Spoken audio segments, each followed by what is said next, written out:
Oil watchers believe Nigeria's gas sector can be channeled to industries for profitable use rather than being flared, which is harmful to the environment. At separate fora in Port Harcourt and Abuja, participants are optimistic that the Petroleum Industry Governance Bill, when signed into law, will promote accountability in the oil and gas sector.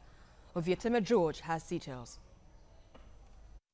Nigeria's economy began to experience a boom at the first discovery of oil in commercial quantity in Oloibiri in 1956.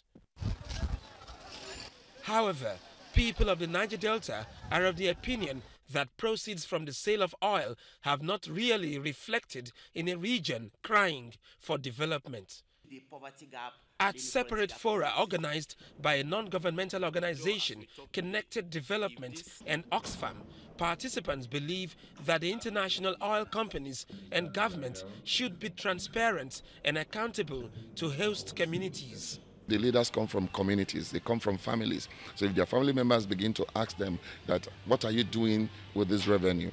Then you see things will begin to change. A transparent system, an accountable system, a system that, provide that development need that we want for our people, like schools and good roads and hospitals, medical facilities and all of that for both our young people and our old men and our old people as well. Where we have a framework or a bill or a law that opens up the industry, limits the power of existing monoliths in the industry, then you begin to see this gradual change, not just in terms of revenue generation, but how much operating companies actually comply with existing legislations and regulations in the industry.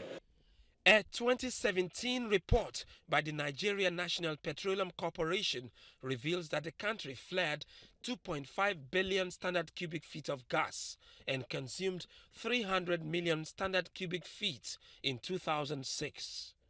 Much is wasted, according to Hamzat Lawal of Connected Development. Rather than flaring this gas, we can actually channel this gas to industries and households so that this would not deplete our environment. We believe that with the right investment, with the right communications and policies, this gas would become Nigeria's power bank and ensure that we connect more communities to the national grid. Hopefully, Mr. President signed the PIGB bill and the National Assembly keep deliberating on other components of this bill.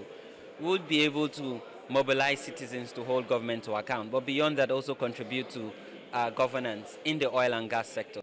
Participants spoke on conflict and fragility, improving transparency and accountability in the oil and gas sector, and promoting agency for host communities. Ovieteme George, TVC News.